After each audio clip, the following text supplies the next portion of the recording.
At my wife's funeral, my son whispered, "I wish you had followed in your mother's footsteps." I stood up and said, "I'd rather do something else," and walked away. 30 minutes later, he panicked. 58 missed calls. "You won't believe what I did." Before we continue, please subscribe to the channel and write in the comments what time it is where you are now. I stood beside the casket, my hand resting on polished mahogany that felt cold even through the white satin lining. Meredith looked peaceful. The mortician had done excellent work, better than I expected for what pancreatic cancer leaves behind. 2 years of watching her disappear, 1 cell at a time, 1 pound at a time, until the hospice bed became our entire world. The morphine drip, her final whispered words about being proud, about our life together, about how much she loved the garden we'd planted 30 years ago. Late afternoon light filtered through windows behind me, casting amber patterns across the funeral home's carpet. I could hear people shifting, preparing to leave. Mrs. Henderson from next door touched my shoulder. "Meredith fought so hard. 2 years. You never left her side." I nodded because speaking felt impossible. She squeezed my arm and moved toward the exit with the others. The crowd thinned. 20 people became 15, then 10, then just the stragglers who didn't know how to leave gracefully. "We should head to the house," someone said behind me. My house. The wake. I'd forgotten about that part. The drive passed in fragments. Trees, traffic lights, my hands on the steering wheel. Then I was standing in my own living room, surrounded by voices that seemed to come from underwater.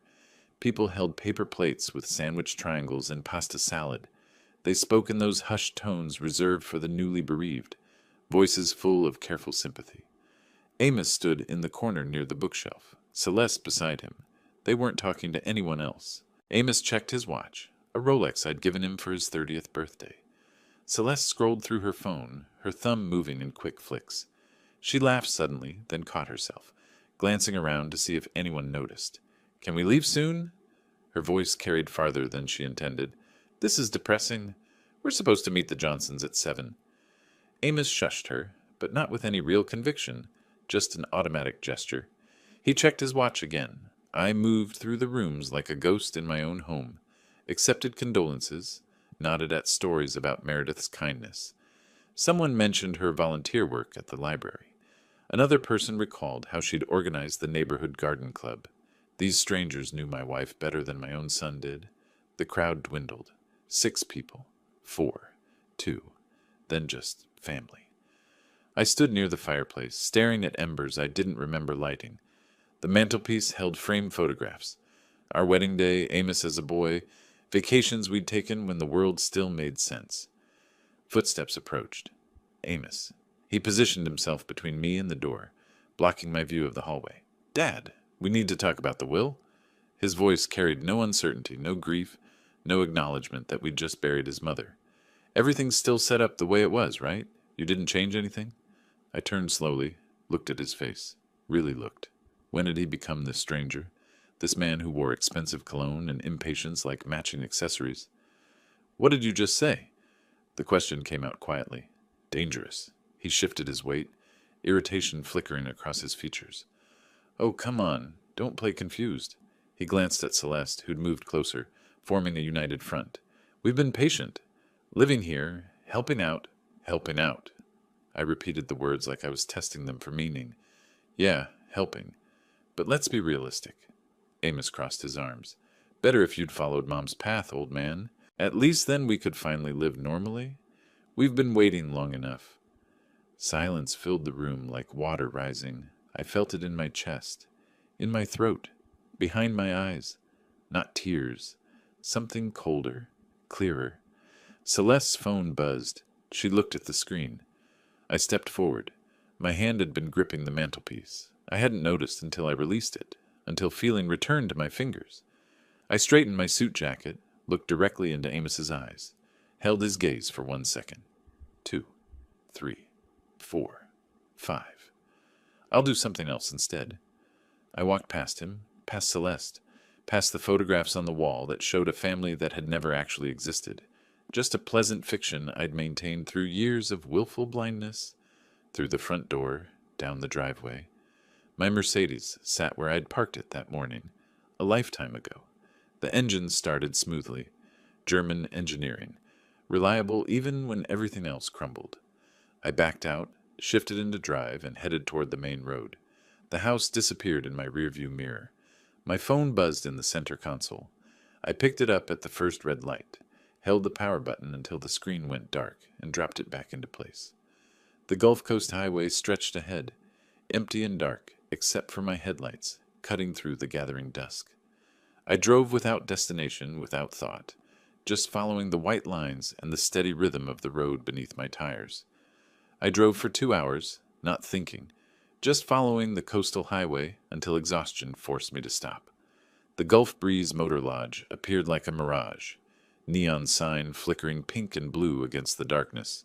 Half the letters burned out, so it read, Gulbri Mo, or Low J. Nearly empty parking lot, single-story building that had probably looked modern in 1997. The clerk barely glanced up when I walked in. Young kid, maybe 20, absorbed in his phone. How many nights? Just one. I need somewhere quiet to think. He slid a registration card across the counter. I paid cash.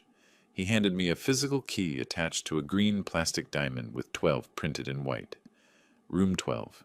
End of the row, farthest from the road. The room smelled like industrial cleaner and old carpet. Single bed with a thin floral bedspread. Desk with a lamp and notepad bearing the motel's logo. Bathroom barely visible through a partially open door. I sat on the edge of the bed, staring at my phone on the nightstand where I'd placed it carefully, like it might detonate. Several minutes passed, maybe 10, maybe 30. Time had become negotiable. I picked up the phone and held the power button. The screen illuminated, then exploded. 58 missed calls from Amos, 23 from Celeste. Text message notifications scrolled across the screen so fast I couldn't read them. The phone vibrated continuously in my hand. A desperate electronic heartbeat. I opened the messages. Started from the beginning.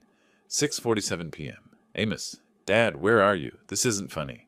7:23 p.m. Amos, you need to come back. We need to talk about Mom's arrangements. 7:45 p.m. Celeste, Norbert, please call us. We're worried. 8:15 p.m. Celeste, Norbert, Amos is really worried. Call us, please. 8:33 p.m. Amos, this is ridiculous. Answer your phone. 8:52 p.m. Amos, where the hell are you? 9:04 p.m. Amos, don't do anything stupid with the accounts. I know you're upset, but think clearly. I stopped scrolling, read that last message again. Don't do anything stupid with the accounts. Not, we're worried about you. Not, are you safe? Not, we love you, please come home. The accounts. I continued reading. 9:31 p.m. Celeste, we can work this out. Just come home and we'll discuss everything. 9:47 p.m. Amos, you're being childish? Mom just died and you're throwing a tantrum. 10:15 p.m. Celeste, Amos is driving around looking for you. Please respond. 10:43 p.m. Amos, fine, stay gone, but don't touch anything financial until we talk. My hands had stopped shaking. I felt perfectly calm, perfectly clear, like a surgeon standing over an operating table, seeing exactly where to make the first incision. I began scrolling backward through my memories instead of my phone. 8 years ago, Amos showing up with 3 suitcases and a story about a temporary setback. Lost his job at the dealership, or was it that he quit? The details kept changing. Just until I get back on my feet, Dad. You and Mom have all this space. Temporary became permanent, became expected. Celeste appeared a year later. They married at City Hall. No ceremony, no celebration. We're keeping it simple, Amos explained. Celeste moved in without discussion. My house became their house, became our house, in every conversation, except on the deed. The credit cards, Celeste borrowing them for groceries, then gas, then shopping trips. I'll pay you back, Norbert. Things are just tight right now. Tight for 8 years. Meredith had mentioned it once, gently. Maybe we should set some boundaries. I dismissed her concern. They're family. Family helps each other. The roof repair, $4,200. I wrote the check. Same month, Amos bought a new truck. $40,000. Great deal, he'd said. Couldn't pass it up. Every utility bill, every property tax payment, every repair, Every expense, every cost. Mine, while they contributed nothing but presence and expectation. Discuss? There's nothing to discuss anymore. You made your choice clear. I spoke to the empty room. My voice sounded different, harder, like it belonged to someone who'd finally woken up after years of sleepwalking. I took out my laptop from the car. I'd grabbed it without thinking when I'd packed an overnight bag I didn't remember packing. The motel Wi-Fi connected slowly. I opened a browser and began researching. Florida property law, tenant eviction procedures, estate planning, financial power of attorney, credit card fraud, adult-child exploitation. The notepad sat beside my laptop. I picked up the cheap ballpoint pen with the motel logo and began writing. Estate attorney, notary, bank manager, property deed documents, credit card statements going back 8 years, financial audit, change all passwords, contact credit bureaus, file police report if necessary. The list grew longer, more detailed. I organized information into categories: legal, financial, property, timeline. My phone buzzed. Another message from Amos. I didn't read it. Another from Celeste. Ignored. The phone kept buzzing, kept lighting up the dim room with each new notification. I turned it face down and continued working. Richard Kowalski. The name appeared in 3 different legal forms when I searched aggressive estate attorney Sarasota. One review called him ruthless but effective. Another said, hire him before your opponent does. A third mentioned he specialized in contested family matters and asset protection. Perfect. At 2 a.m, I lay back on the bed, fully clothed, staring at water stains on the ceiling that looked like continents from an atlas of nowhere. My phone buzzed twice more. I didn't move to check it. Morning light crept through thin motel curtains. I had 3 hours of sleep and a completely clear mind. First stop, the office of Richard Kowalski, the most ruthless estate attorney in Sarasota. 3 days passed in the rental apartment. Furnished, impersonal, temporary, everything I needed it to be. The place came with a 6-month lease I'd signed without hesitation. Downtown Sarasota, 8th floor. Windows overlooking buildings I'd driven past for 30 years without really seeing. I unpacked a single suitcase filled with clothes from my office locker at the clinic. Nothing from the house. Nothing that belonged to that life. My phone sat on the kitchen counter, screen dark. 63 missed calls in 3 days. I hadn't listened to a single voicemail. The appointment with Richard Kowalski was scheduled for 11. I arrived 20 minutes early, parked in the underground garage of his building, and rode the elevator to the 7th floor, carrying a leather portfolio stuffed with documents. The reception area had the quiet efficiency of expensive legal representation. Glass chrome, leather furniture that looked uncomfortable and probably cost more than most people's cars. A woman behind a curved desk looked up with a professional smile. Norbert Wallace, I have an 11 o'clock with Mr. Kowalski. He's expecting you. Would you care for coffee while you wait? No, thank you. She led me to a conference room with floor-to-ceiling windows overlooking Sarasota Bay. The water glittered in morning sunlight. Beautiful. I hadn't noticed beauty in years. Richard Kowalski entered exactly at 11. Tall, gray hair, suit that probably cost what I used to spend on family vacations. He shook my hand once, firm grip, then gestured to the table. Let's see what we're working with. I spread the documents across polished wood. Property deed, current will dated 2015, marriage certificate, bank statements going back 2 years, everything organized in chronological order, labeled with sticky notes. Professional habits die hard. Kowalski examined each page with the focused attention of a surgeon studying an X-ray. He made notes on a yellow legal pad. After 15 minutes of silence, he looked up. The house is entirely in your name. Purchased in 1988, correct? Before my son was born.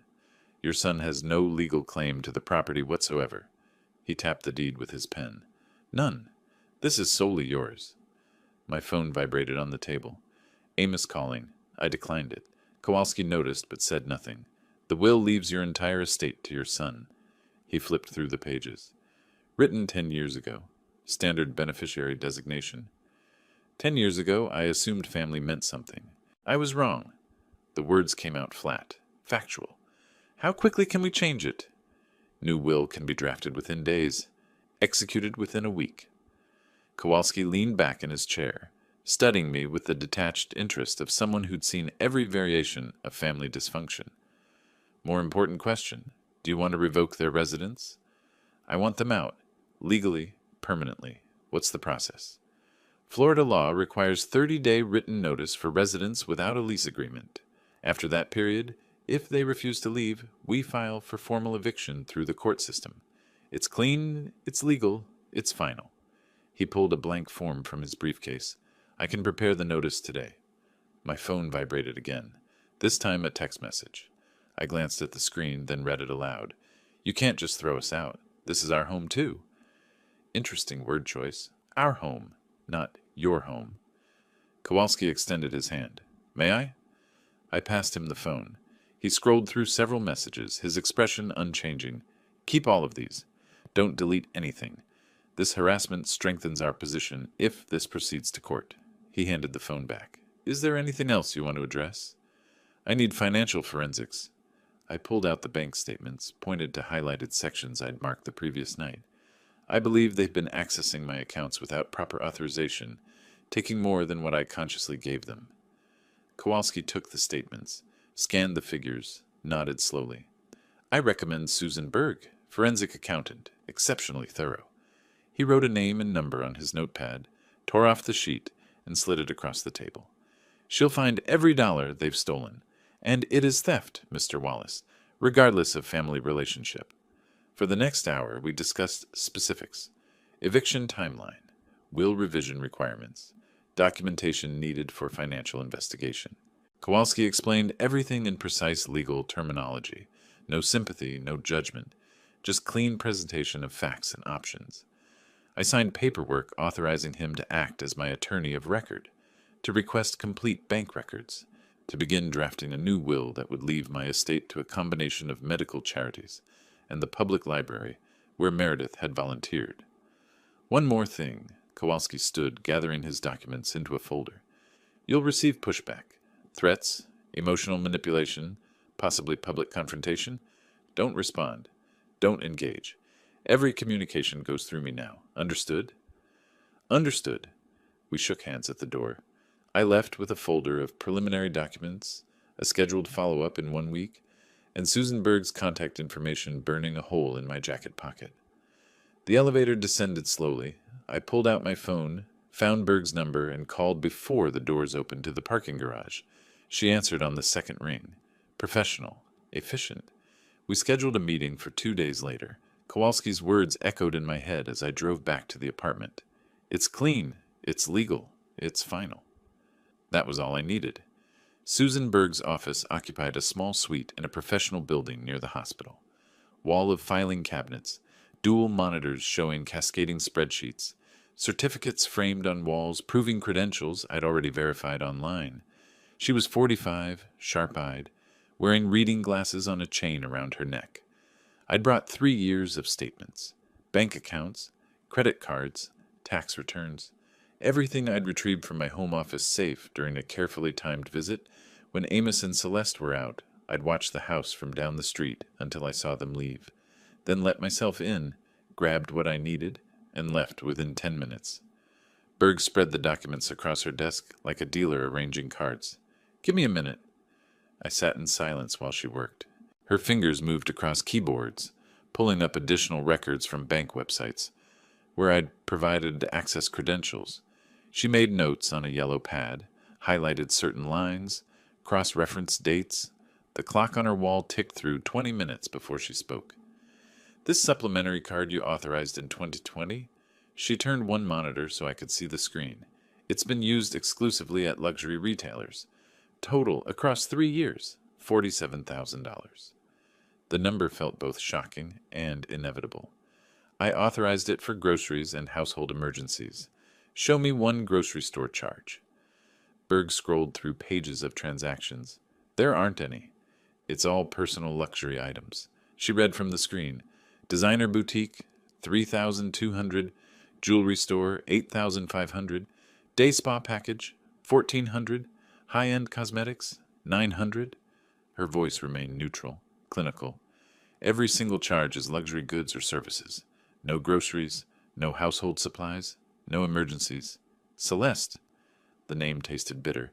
The card is in your name with her as authorized user. Legally, you're responsible for every dollar. Berg flipped to another spreadsheet. But this is more brazen. She highlighted a column of transfers.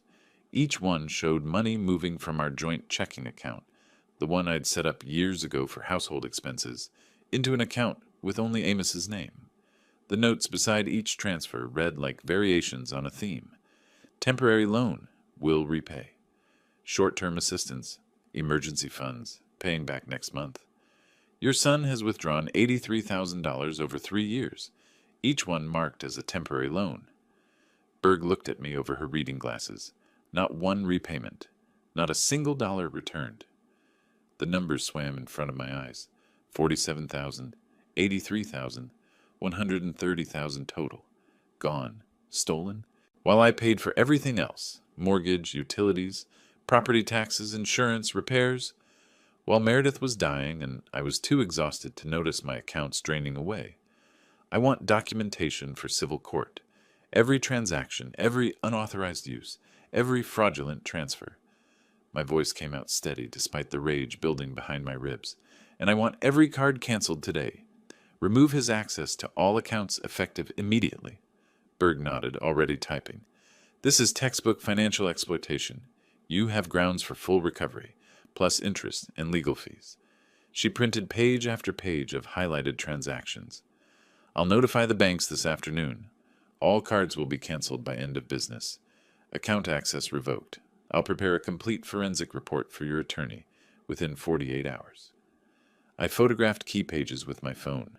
Documentation, evidence, proof that family was just another word for theft when you weren't paying attention. One more thing, Berg said as I gathered the papers. Change all your passwords, email, bank accounts, credit cards, everything. Use complex combinations they couldn't guess. Enable two-factor authentication on every account. I drove to the clinic for afternoon appointments, tried to maintain normal professional routine, saw patients, reviewed x-rays, discussed treatment options. Routine. Normal. Except nothing felt normal anymore. At 4:30, between patients, the waiting room erupted. I heard shouting first, then my receptionist's voice, strained and apologetic. Then Amos burst through the door to my examination area, face red, pointing his finger like a weapon. Dad, what the hell did you do? My card was declined. You blocked the accounts. I stood there in my white coat, stethoscope still around my neck from the previous patient. Through the open door, I could see the waiting room, 6 patients watching, expressions ranging from shock to embarrassment. You need to leave. This is a medical facility. You're throwing your own family on the street. His voice climbed higher, louder. What kind of father does that? After everything we've done for you. I picked up the phone on my desk, pressed the button for security, kept my voice calm, professional. I need someone to escort an individual from the building. He's disturbing patients. You can't do this. Amos moved closer, jabbing his finger toward my chest. You think you can just cut us off? Throw us out like garbage? We're family. Security arrived. Marcus, who'd worked the building for 5 years. He placed a hand on Amos's shoulder. Sir, you need to come with me. Take your hands off me. But Marcus was bigger, trained, and utterly calm. He guided Amos toward the door with professional efficiency. Amos shouted over his shoulder as he was escorted out. This isn't over. You'll regret this. Silence filled the examination area after the door closed. I could hear my own breathing, measured and controlled. Through the window to the waiting room, I saw patients shifting uncomfortably, avoiding eye contact with each other. I walked out to the reception desk. 6 faces looked up at me. I apologize for that disruption. It won't happen again. I turned to my receptionist. Who's next? An elderly woman stood slowly, using her cane for balance. As she walked past the reception desk, she stopped, looked directly at me with sharp eyes that had probably seen everything life had to offer. That was your son? She shook her head slowly. Speaking to you that way? After a funeral? She didn't wait for an answer, just continued into the examination room, leaving her words hanging in the air like an indictment. I treated the rest of my patients without further incident. Professional, focused, but my mind kept returning to the numbers. $130,000. 3 years, while Meredith was dying. That night, I drafted the eviction notice with Kowalski over the phone. 30 days. The law was clear, and so was I. The envelope sat on my kitchen counter in the rental apartment, addressed to my own house, 1247 Osprey Lane, the place where I'd raised a son who became a stranger. In the morning, I would deliver it personally. Morning light filtered through blinds I still wasn't used to. The rental apartment felt temporary even after a week. Furniture that belonged to no one. Walls painted neutral beige. Appliances that worked without character. The manila envelope sat on the kitchen counter where I'd left it the night before. 30-day eviction notice, prepared by Kowalski, reviewed by me, ready for delivery. I dressed in a dark suit, poured coffee I didn't finish, reviewed the documents one final time. Though I'd memorized every word, the drive to Kowalski's office took 12 minutes. I parked in the same underground garage, rode the same elevator, entered the same conference room. 3 folders waited on the table. 3 simultaneous strikes, Kowalski said without preamble. He opened each folder as he spoke. New will, eviction notice, civil suit for financial recovery. By week's end, they'll understand you're not negotiating. The new will was 32 pages. I read every paragraph. Everything to the Meredith Wallace Medical Foundation, a charitable organization Kowalski had helped establish specifically for this purpose. The foundation would provide orthopedic care for underprivileged children, free surgeries, free follow-up care, free physical therapy. Everything Meredith would have wanted. Everything that mattered. Nothing to Amos. 2 witnesses waited in the reception area, paralegals from Kowalski's firm. They entered, watched me sign, added their signatures below mine. The whole process took 4 minutes. 4 minutes to erase a son from inheritance. 4 minutes to choose charity over blood. The foundation will help children who actually need it, I said, handing the pen back to Kowalski. That's the legacy Meredith would want. He filed the document in his safe. Permanent. Irreversible without my explicit instruction. The eviction notice next. Do you want a process server to deliver it, or I'll do it myself? Kowalski studied me for a moment, and then nodded. Understood. I drove to the house for the first time since the funeral. Osprey Lane looked exactly the same. Oak trees lining the street, neighbors' yards well maintained, my own house standing solid at the end of the cul-de-sac. I'd bought this place in 1988, 37 years ago, before Amos was born, before I understood that family could become strangers under the same roof. Amos's truck sat in the driveway, new, expensive, purchased with money he'd stolen from my account while calling it a loan. I parked on the street, walked up the driveway carrying the manila envelope, my own front door, my own doorbell. I rang it like a visitor to my own life. Amos answered after 15 seconds. He wore athletic shorts and a t-shirt, barefoot, coffee mug in hand. His expression shifted from annoyance to confusion when he saw me. "Dad, what are you—" I handed him the envelope. Didn't speak. Just extended it across the threshold of my own house. He set down his coffee mug on the entry table, opened the envelope, pulled out the document, read the first lines. His face transformed, confusion melting into comprehension, then hardening into fury. "What is this? Eviction? You can't be serious. You have 30 days. The law is clear." I turned and walked back toward my car. Professional. Controlled. Surgical precision applied to family dissolution. "I'll fight this." His voice followed me down the driveway. "You can't just throw us out. This is our home." I got in my car, started the engine, drove away while he stood in the doorway of my house, still holding the paper that legally removed him from it. 4 days later, Amos hired Gregory Mills, a bargain attorney whose office occupied a strip mall between a nail salon and a tax preparation service. Mills filed a motion claiming verbal promise of inheritance and parental obligation to adult children. The preliminary hearing occurred on Tuesday morning, Sarasota County Courthouse, 3rd floor, Judge Patricia Hendricks presiding. I sat beside Kowalski at the plaintiff's table.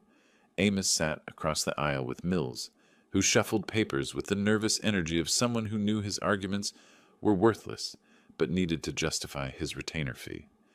Mills stood when called. "Your Honor, my client was verbally promised this inheritance. There's a moral obligation—" Judge Hendricks held up one hand.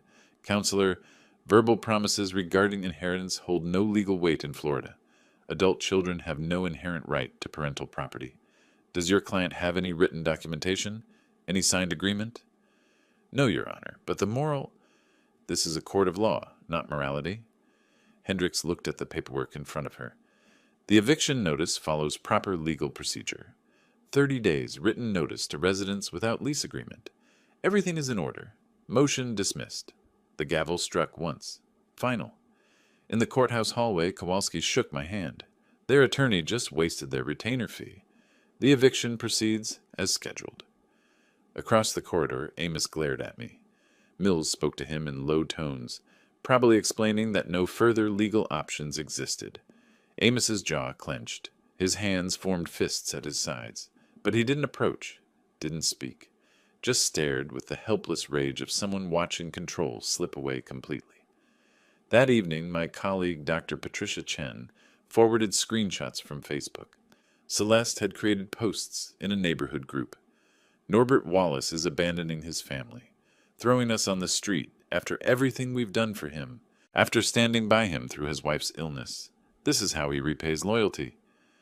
The post included photos from Meredith's funeral, Celeste and Amos standing beside the casket, looking appropriately grief-stricken for the camera.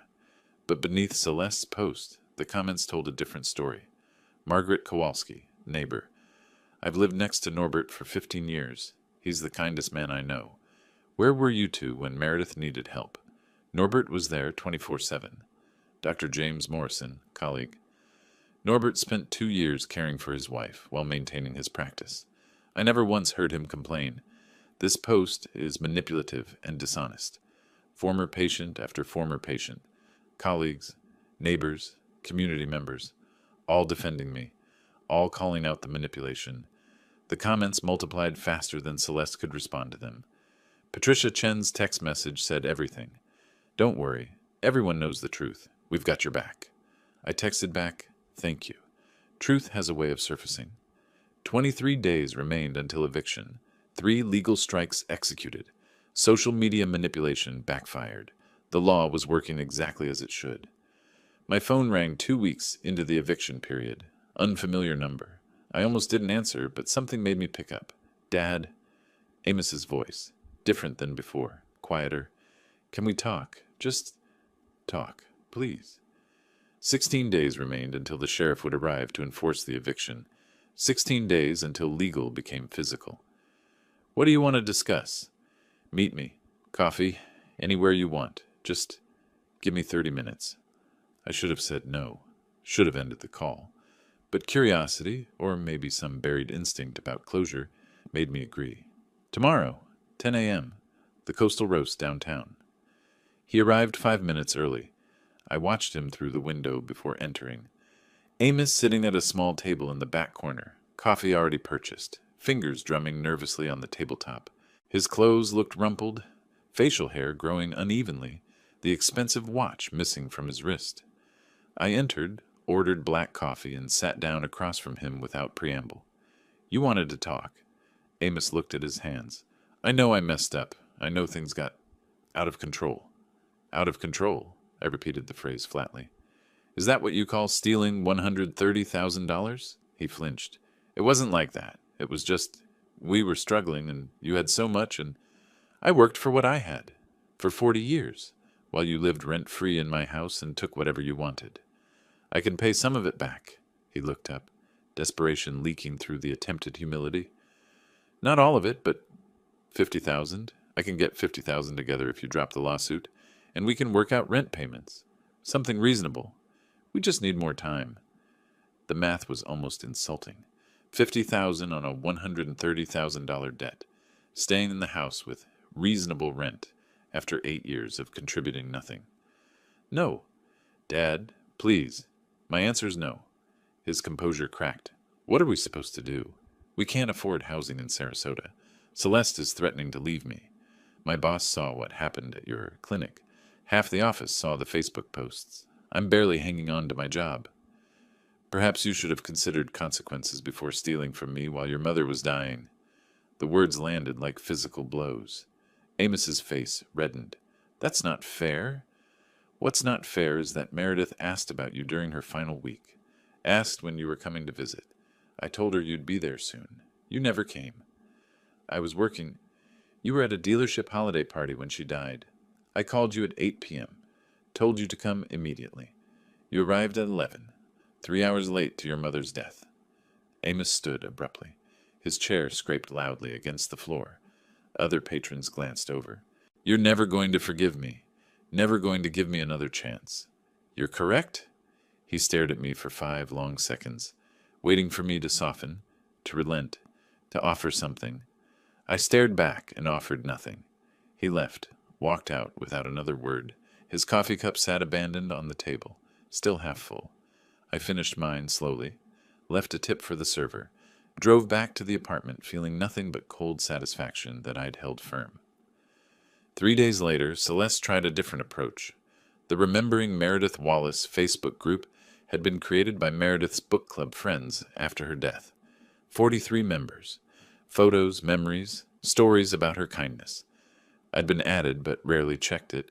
Too painful to see her smile in every posted picture. Celeste posted a long message. Today marks 3 weeks since we lost our beautiful Meredith. I've been reflecting on how much she valued family.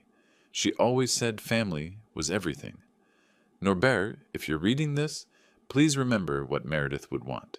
She wouldn't want her family torn apart. She'd want forgiveness, reconciliation, love. Please honor her memory by giving us a chance to make things right. The post included a photo of Celeste and Meredith from 2 years ago, before the cancer became terminal, both smiling, happy. The manipulation was more sophisticated this time, invoking Meredith's values, using her memory as emotional leverage. It might have worked on someone who didn't know the truth.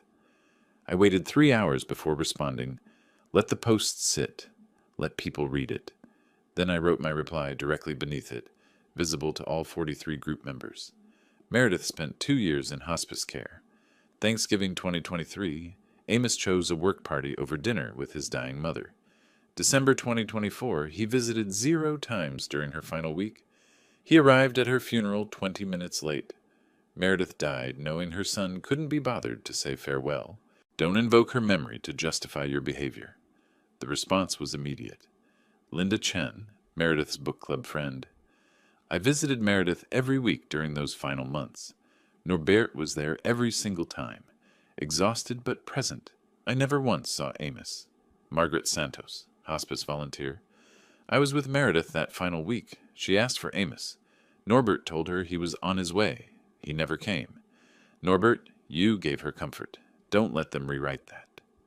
More comments flooded in, all supporting me, all confirming the truth. Celeste deleted her post within an hour, but screenshots had already circulated. That night, Kowalski emailed the final eviction order. Judge Hendricks had signed it that afternoon. The sheriff was scheduled for 10 a.m. on the 30th day, exactly as the law required. I stood in my apartment kitchen reading the email on my phone. 30 days had seemed long when I'd handed Amos that manila envelope. Now they'd passed like water through fingers. The 30th day arrived like clockwork. I stood in Kowalski's office reviewing the final eviction order, signed by Judge Hendricks. The sheriff was scheduled for 10 a.m. I would be there to witness it. The morning arrived bright and inappropriately beautiful. Florida sunshine, clear sky, temperature already climbing toward 80 degrees. I stood in the driveway of my own house at 9:45, waiting beside my Mercedes. The sheriff's vehicle pulled up at 9:53. Deputy Marcus Chen stepped out, official eviction order in hand. Behind him, Derek Morrison's sedan parked on the street, the realtor I'd hired to assess the property's value. A notary public emerged from Morrison's passenger seat, carrying a clipboard and inventory forms. Deputy Chen nodded at me, professional courtesy. We'd spoken by phone the day before to coordinate timing. He walked to the front door and knocked firmly.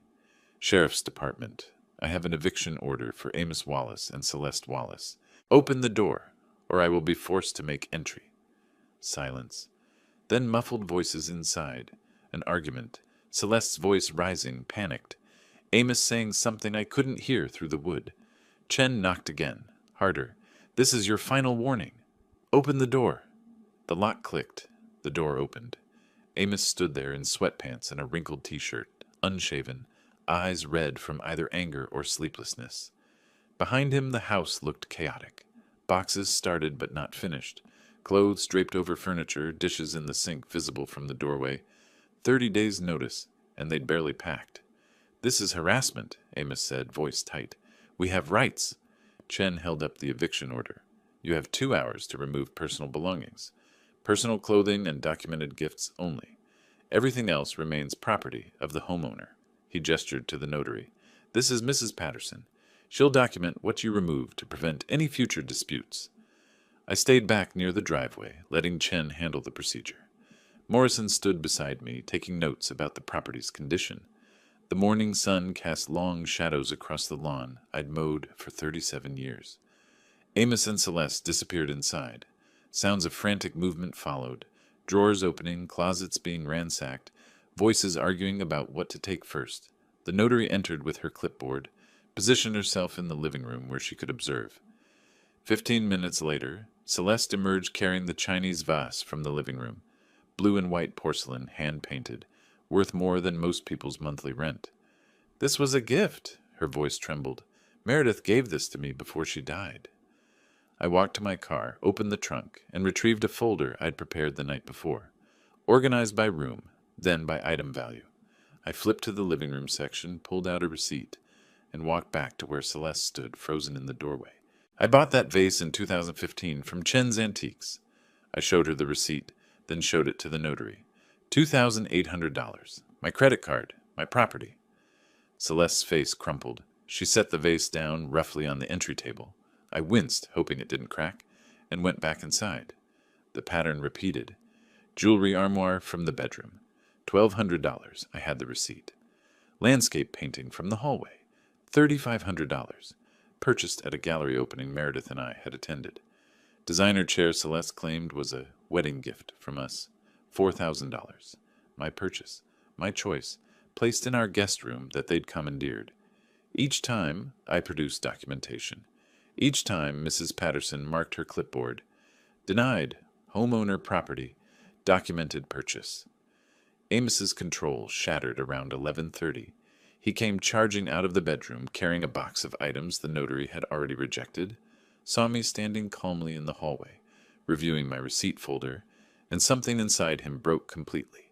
He dropped the box, lunged, grabbed my shirt with both hands, and shoved me backward against the wall. "You miserable old man."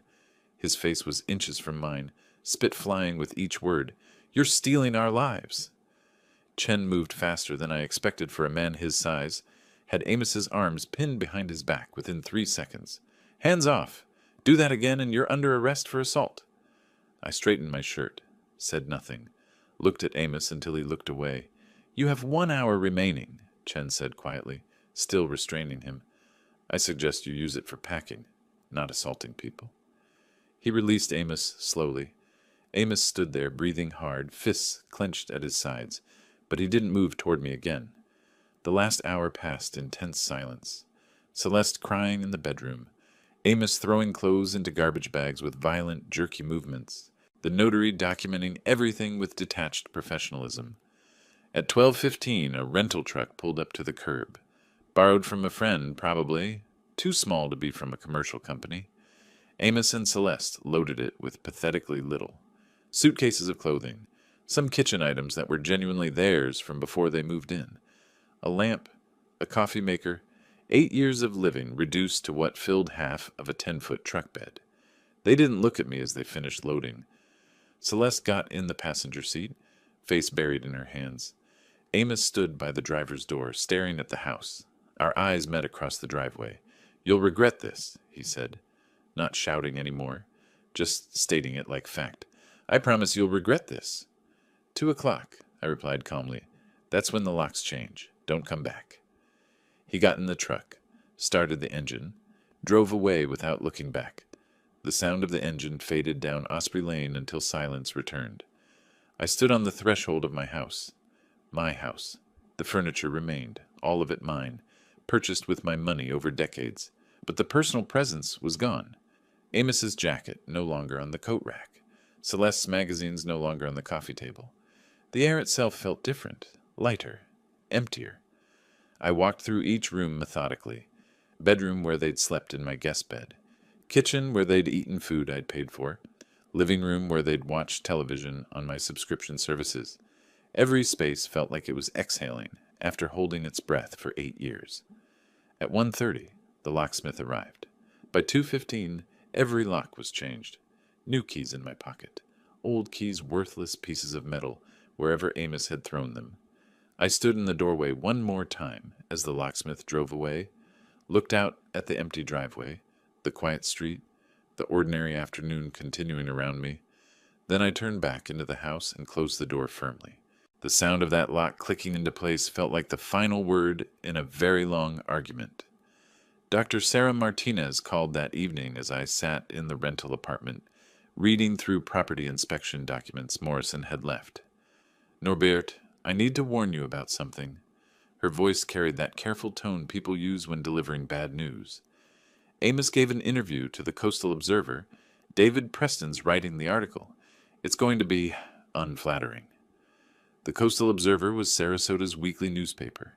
David Preston specialized in human interest pieces that leaned heavily on emotional manipulation. I'd seen his work, sensational headlines, selective fact presentation, quotes taken out of context to create maximum drama. "When does it publish?" "Tomorrow morning. I wanted you to know before you saw it." I thanked her and ended the call. Spent the rest of the evening finishing Morrison's paperwork. Whatever Amos had told Preston, whatever narrative he'd constructed, wouldn't change the legal reality. The eviction was final. The house was mine. Facts didn't care about newspaper articles. The article appeared in Thursday's edition. A colleague left a copy in my office mailbox with a sticky note. "Don't let this get to you." The headline read, "Local man forced from family home. Claims father's calculated cruelty." Preston had written exactly what I'd expected. Amos painted as the devoted son, caring for his aging father after the mother's tragic death, forced onto the street with nowhere to go. The father portrayed as cold, vindictive, motivated by unspecified grudges. Celeste quoted extensively about abandonment and betrayal. No mention of the 8 years of financial exploitation. No mention of the documented theft. No mention of the court ruling that found zero legal merit in Amos's claims. Selective truth presented as complete story. It was masterful manipulation. By noon, my phone started ringing. Colleagues checking on me. Patients leaving voicemails. The medical community had seen the article, and they were not impressed. Dr. James Morrison sent me a letter he'd submitted to the Observer.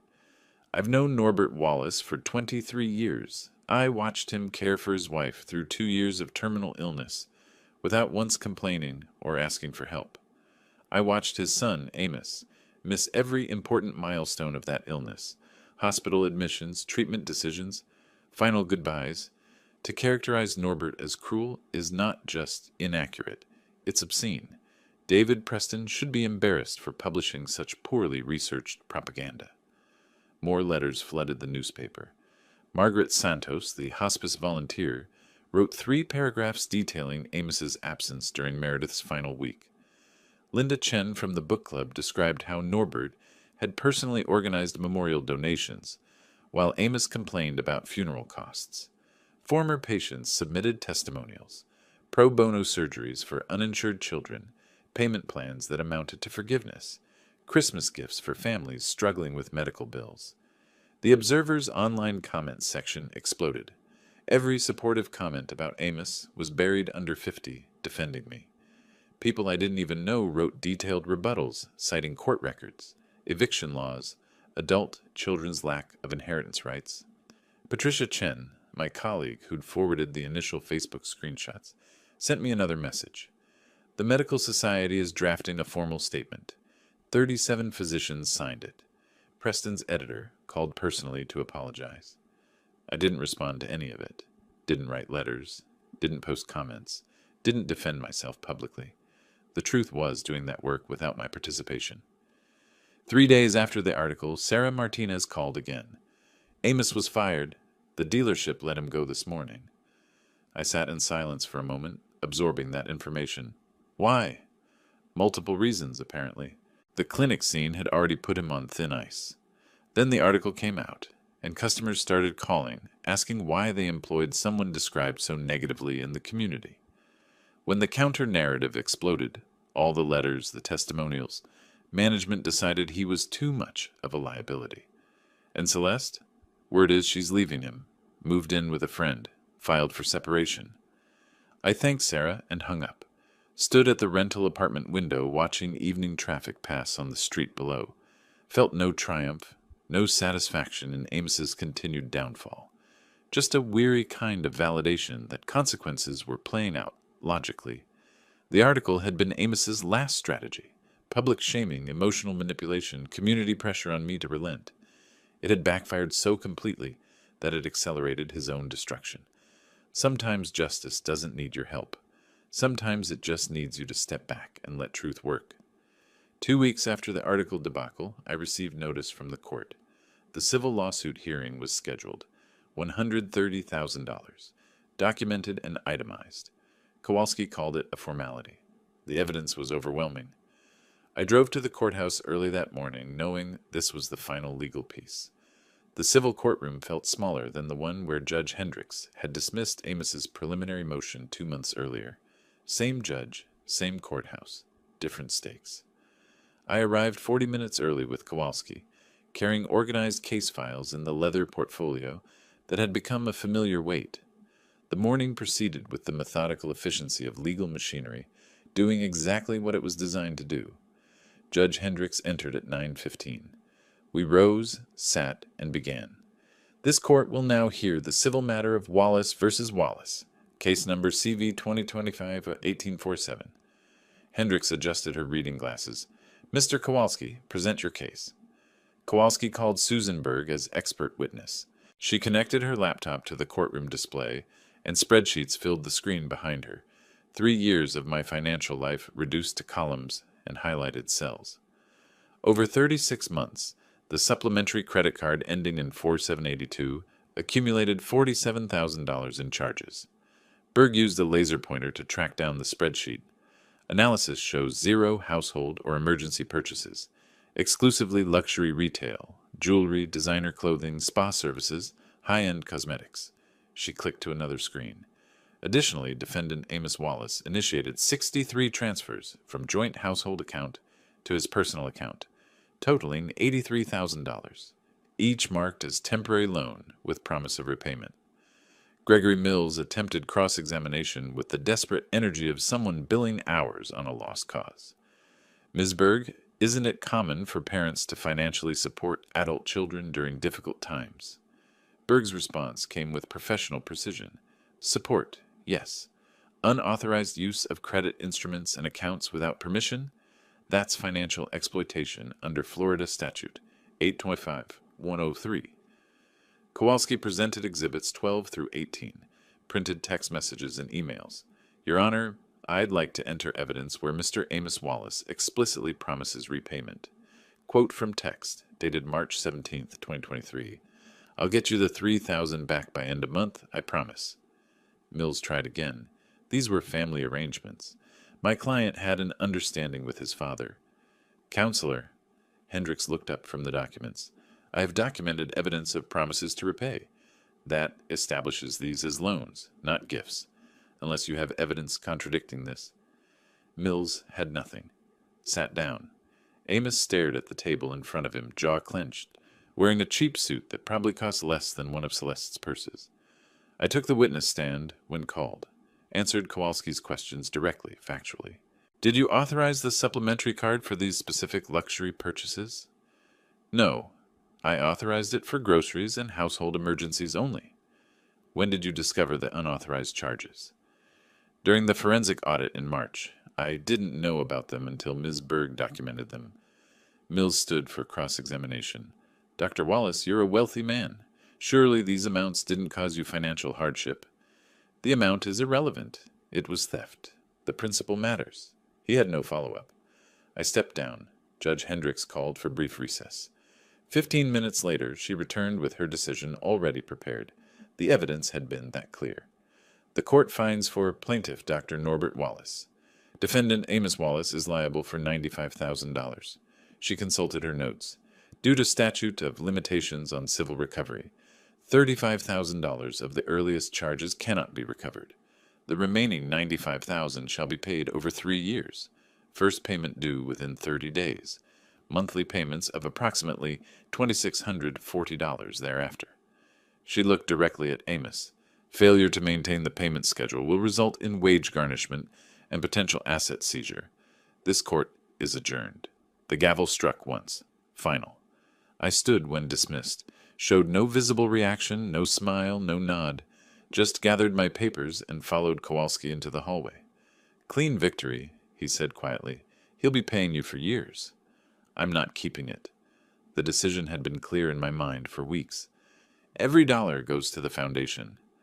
Kowalski nodded like he'd expected exactly that answer. I left through the side exit to avoid any possibility of confrontation.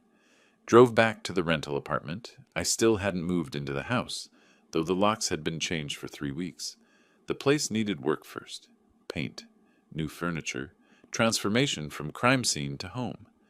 That evening, Kowalski called. Thought you should know. Celeste filed for divorce. Official filing came through this afternoon. Quick timing. She specifically excluded herself from his debts. Smart legal move on her part. Smart woman, I said. Too bad she didn't apply that intelligence earlier. After hanging up, I stood at the apartment window watching evening traffic. Thought about Amos sitting in that courtroom, stone-faced, while the weight of consequences settled onto his shoulders. 3 years of payments, monthly reminders of theft, betrayal, exploitation, and every dollar would go to children who needed surgeries their families couldn't afford. Children nothing like the man Amos had become.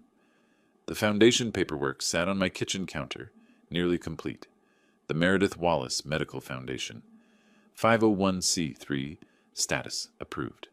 Bank account established. First consultation requests already arriving. Justice looked exactly like this. Methodical, documented, final.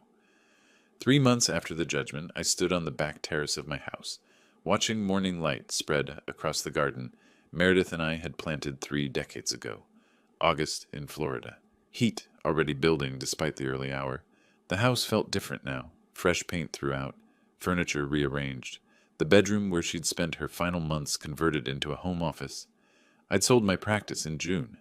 35 years of orthopedic surgery reduced to contracts and wire transfers. The foundation needed a full-time medical director, and I'd discovered I needed something beyond what the operating room could offer anymore. My phone buzzed, payment notification from the bank. Amos Wallace, $2,500 deposited, slightly under the court-ordered amount, but within the grace period Mills had negotiated. I archived the notification without reading it twice. He'd become a transaction, nothing more. Monthly reminder that consequences were mathematical and ongoing. The foundation had treated its first patient 2 weeks earlier. Maria Santos, 7 years old, clubfoot that had gone uncorrected because her family couldn't afford the surgery. 3 hours in the operating room, 6 weeks of casting. Physical therapy covered entirely by the foundation. She'd walked without limping for the first time in her life last Tuesday. Her mother had cried in my office while Maria spun in circles, testing her new gait. That memory was worth more than any amount Amos would ever repay. Inside the house, I poured coffee and reviewed case files for the foundation. 4 surgical consultations scheduled for next week. 2 spinal corrections, 1 hip dysplasia, 1 severe scoliosis. Families who'd been waiting months, sometimes years, for treatment they couldn't afford. Now they'd wait weeks instead of years. The foundation had funding for 12 surgeries this year, mostly from the sale of my practice, supplemented by donations from colleagues who'd rallied during the newspaper debacle. The hospice room where Meredith had died was gone. In its place, a bright office with large windows overlooking the garden. Desk, filing cabinets, medical references. Her photograph sat on one corner, both of us at our wedding, young and unaware of how complicated family could become. I looked at it sometimes but didn't linger. She'd be proud of the foundation. That was enough. My phone rang. Patricia Chen, my colleague and sailing instructor. Still up for this afternoon? Wind's supposed to be perfect. Absolutely. I'd taken up sailing in July, something Meredith and I had talked about doing but never found time for. Now I had nothing but time. Time to learn new skills, time to help patients through the foundation, time to rebuild life into something that felt like mine again. The house was quiet. My house. No one here but me and the memories I chose to keep. I'd offered Amos no forgiveness, no reconciliation, no second chances. The law had done its work. Justice had been served. That chapter was closed, and I'd moved on to writing new ones. Around noon, the foundation administrator called with an update. Another family had applied for assistance. 9-year-old boy with congenital leg deformity, multiple surgeries needed. I scheduled the consultation for Thursday. This was what revenge looked like when you let it transform into something useful. Not cruelty, not ongoing bitterness, just systematic removal of exploitation and redirection of resources toward people who deserve them. I locked the house at 2:30 and drove to the marina. The sailboat Patricia had convinced me to lease waited at dock 12. Small enough for one person to handle, large enough to feel the genuine challenge of wind and water. We'd sail south along the coast, practice tacking, maybe anchor near the Keys if conditions allowed. Before leaving, I glanced once more at Meredith's photo on the office desk through the window, smiled briefly, then turned toward the car, the foundation, the sailing, the quiet house that felt like home again, new patients who needed help, new skills to learn, new chapters opening faster than I could write them. Amos was somewhere in the city, working whatever job he'd found after losing the dealership position, making monthly payments that would stretch for 3 years. I hoped he'd learned something, suspected he hadn't. Either way, it no longer mattered. The marina waited. The afternoon stretched ahead. The wind was supposed to be perfect. I drove south with the windows down, radio playing, something I didn't recognize but enjoyed anyway. Forward motion. That's all life really required. Forward motion and purpose. I had both. If you liked this story, please like this video, subscribe to the channel, and share your impressions of this story in the comments. To listen to the next story, click on the box on the left. Thank you for watching.